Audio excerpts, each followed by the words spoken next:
Hari ini tanggal 1 Oktober setiap tahunnya diperingati sebagai Hari Kesaktian Pancasila. Selamat Hari Kesaktian Pancasila. Berkenaan dengan itu, kami di Resensi Institute juga ingin memaparkan resensi buku terkait Pancasila. Dalam hal ini saya akan meresensi buku saya sendiri yang berjudul Masa Depan Pancasila. Nah, buku ini kami tulis pada tahun 2018, tepatnya pada bulan 6 tanggal 1 atau yang ditandai dengan hari lahirnya Pancasila. Pada 2018 yang lalu kami menulis ini karena pertimbangan bahwa Pancasila dipertanyakan relevansinya. Apakah Pancasila masih relevan?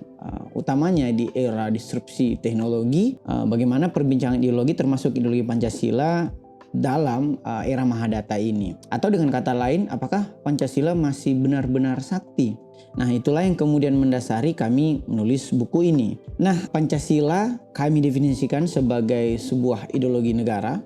Walaupun dalam literatur hukum atau terminologi hukum, Pancasila disebut sebagai dasar hukum atau sumber dari segala sumber hukum.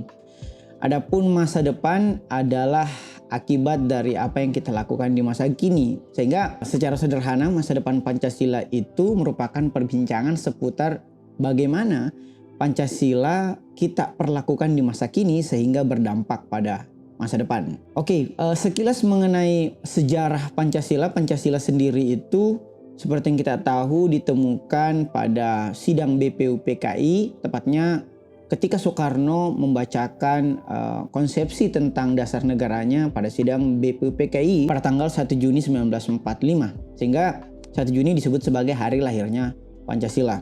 Pada masa pemerintahan Soekarno terdapat friksi antara dasar negara Pancasila di satu sisi dan dasar negara Islam di sisi yang lain. Jadi bukan hanya pada sidang BPUPKI Pancasila itu debatable, tetapi pada Majelis Konstituante pada tahun 1959 juga Pancasila itu mengalami friksi. Sehingga Soekarno kemudian mengeluarkan dekret presiden yang mana menyatakan bahwa DPR dan MPR itu kemudian ia bubarkan, dan di saat yang bersamaan Soekarno memilih DPR yang baru. Nah, friksi selanjutnya terkait Pancasila yang kemudian mendasari Hari Kesaktian Pancasila itu sendiri adalah pada tanggal 30 September. Nah, di situ kita tahu bahwa terjadi katanya pemberontakan G30 SPKI menurut satu literatur, tapi literatur lainnya tentu memperdebatkan tentang siapa yang benar-benar memberontak.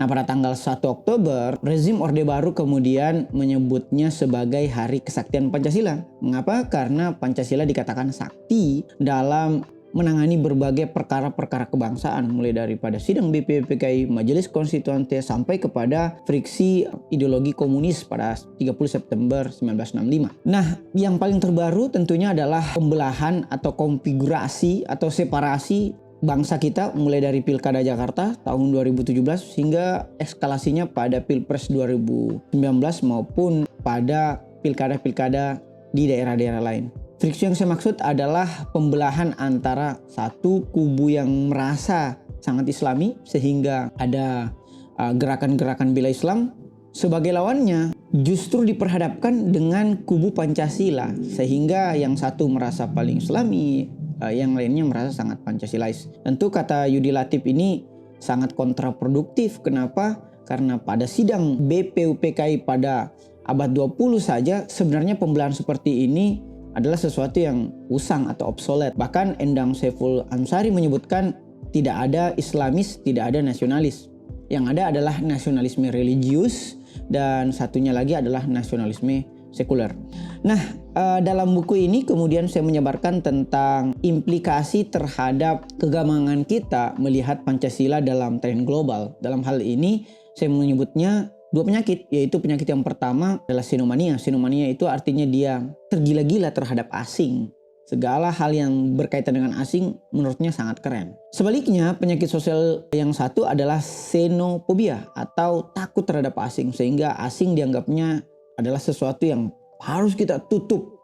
untuk masuk ke dalam nasionalisme kita. Moderasi antara xenofobia dan xenomania, kemudian kami menyebutnya sebagai globalisasi kebudayaan. Nah, globalisasi kebudayaan ini melahirkan 4 kaidah. Kaidah pertama adalah menerima kebaikan eksternal, karena tidak semua yang dari luar itu tidak bagus. Tetapi di saat yang bersamaan kita masuk kepada kaidah yang kedua, yaitu menolak keburukan eksternal, karena tidak semua pula yang datang dari luar itu baik. Nah, kaidah yang ketiga adalah mengembangkan kebaikan internal kita. Sesuatu yang sudah ada dari dulu itu kita perlu tingkatkan atau kembangkan. Dan kaidah yang keempat adalah meninggalkan keburukan internal, karena tidak semua yang ada pada diri kita itu adalah kebaikan, sehingga kita harus introspeksi dan meninggalkan keburukan-keburukan internal kita. Nah, dari globalisasi kebudayaan ini, dalam hal ini 4 kaidah ini kemudian kami terapkan dalam setiap sila, sehingga dalam setiap sila kami menyebutnya ada 2 pesan, yaitu satu tentang kabar gembira dan yang satunya lagi adalah peringatan. Nah, dalam setiap sila ini kami mengelaborasinya bahwa ada yang harus kita peringatkan atau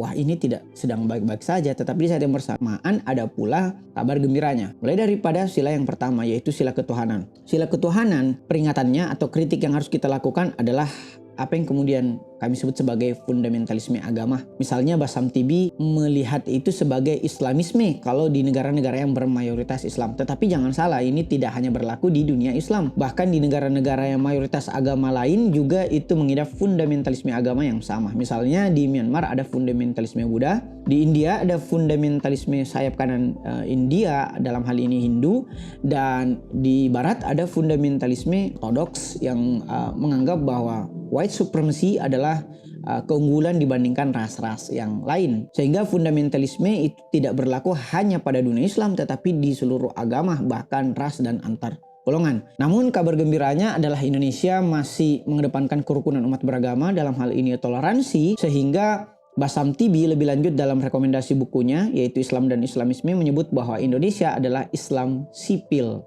atau Islam yang mengutamakan publisitas atau hal-hal yang berkaitan dengan keadaban publik. Nah, ini kami harap dapat memberantas fundamentalisme agama atau politisasi agama yang merupakan gerakan politik tetapi menggunakan jubah agama. Nah, dalam sila kemanusiaan, peringatannya atau kritiknya adalah digitalisasi manusia. F. Budi Hardiman menyebutnya sebagai aku klik maka aku ada, sehingga eksistensi manusia dilihat dari seberapa viral atau seberapa banyak pengikutnya di sosial media. Padahal dampaknya adalah terjadinya kebocoran data pribadi kita. Sehingga apa yang terjadi misalnya pada doxing yang dilakukan oleh Bjorka itu menjadi alarm bagi kita bahwa kita harus hati-hati terhadap digitalisasi, bahwa semua yang ada pada digitalisasi itu tidak melulu kebaikan, tetapi juga menyimpan keburukan. Nah, sehingga yang perlu kita lakukan adalah bagaimana kita mendidik berbasis kearifan lokal. Dalam hal ini misalnya pesantren atau taman siswa itu kita perlu kaitkan dengan disrupsi teknologi, sehingga pesantren dan taman siswa bukanlah sesuatu yang usang tetapi relevan dengan pendidikan kemanusiaan. Yang ketiga yaitu sila kebangsaan. Pada sila kebangsaan ancamannya adalah neo-kolonialisme atau pasca kolonialisme. Misalnya pada perang virtual, perang cyber, perang dagang, perang mata uang, termasuk pula perang pendidikan, yaitu yang merasa bahwa ketika kita keluar negeri itu sudah sangat keren, atau ketika kita mengisi jurnal internasional itu sudah sangat keren. Padahal di situ menyimpan sesuatu yang berbahaya. Dalam hal ini seluruh apa yang kita pelajari atau tentang budaya kita itu dengan mudahnya diketahui oleh masyarakat asing. Namun kabar baiknya adalah kita masih mempunyai gotong royong, sehingga gotong royong inilah yang membuat bangsa kita masih tetap selamat selama kita masih mengedepankan asas Bhinneka Tunggal Ika. Yang keempat adalah sila demokrasi atau masa depan demokrasi. Nah, kita kemudian disebabkan oleh digitalisasi itu mengalami keterbelahan. Misalnya melalui salah satu fitur di sosial media yaitu echo chambers atau ruang gema tertutup, sehingga membuat pandangan kita itu sangat tunggal. Misalnya ketika kita adalah pendukung Jokowi, maka yang kita like, kita sukai itu hanya yang berkaitan dengan Jokowi. Begitupun sebaliknya di kubu Prabowo. Padahal dalam sila keempat ya kita mesti mendaulat rakyat dengan hikmat dan bijaksana. Tetapi digitalisasi membuat semua ini menjadi daulat individu. Sayangnya individu itu terkadang tidak hikmat dan tidak bijaksana, karena Dia berada dalam tempurung pemikirannya sendiri tanpa mencoba kemungkinan-kemungkinan atau kebenaran-kebenaran eksternal. Dan yang kelima adalah ancaman terhadap korupsi yang semakin gila-gilaan, dan bukan hanya pada organisasi pemerintahan saja, dalam hal ini trias politika yaitu eksekutif, legislatif, dan yudikatif, tetapi juga telah merambah ke orbis, bahkan ke ormas. Kita tahu bahwa dana yang dikumpulkan oleh masyarakat untuk katanya menyumbang suatu negara tertentu atau bahkan menyumbang sesama masyarakat Indonesia justru dikorupsi. Dalam hal ini ACT atau ACT for Humanity. Itu terjadi juga mega skandal korupsi di dalam ormas tersebut. Sehingga yang perlu kita lakukan atau kabar gembiranya, kita harus memberantas gaya hidup mewah tersebut atau apa yang kemudian kita sebut sebagai flexing. Dengan cara apa? Yaitu sikap zuhud, yaitu tidak cinta atau gila-gilaan terhadap dunia, dengan sikap pula untuk mencari rezeki yang halal, dan social empathy. Jangan sampai kita menjadi masyarakat yang zero empathy atau tidak sadar terhadap kepekaan sosial. Sebagai penutup, rekomendasi yang ada dalam buku ini bahwa masa lalu adalah sebab bagi akibat di masa sekarang, sebagaimana masa sekarang sebab pula bagi akibat di masa depan. Nah, pemuda dalam hal ini menjadi sebab bagi akibat terbaik bagi bangsa kita di masa depan, apalagi jika berkenaan dengan bonus demografi. Maka masa depan suatu bangsa itu sebenarnya bisa dilacak dari apa yang dilakukan masa kini oleh para pemudanya. Jika pemudanya lebih banyak bermain, maka masa depan suatu bangsa itu adalah masa depan permainan. Jika pemudanya lebih banyak lakukan seks bebas, maka masa depan suatu bangsa adalah masa depan penyakitan. Tetapi jika apa yang dilakukan pemuda di masa kini adalah memikirkan, membicarakan, dan bekerja untuk hajat hidup orang banyak, maka insya Allah masa depan suatu bangsa atau masa depan Pancasila itu adalah masa depan yang gemah ripah lojinawi tata tentram kertara harja, atau masa depan yang baldatun toibatun warobun gofur, atau seperti yang ada dalam konstitusi kita, sebuah masa depan Indonesia yang adil, makmur, dan sejahtera. Terima kasih. Assalamualaikum warahmatullahi wabarakatuh.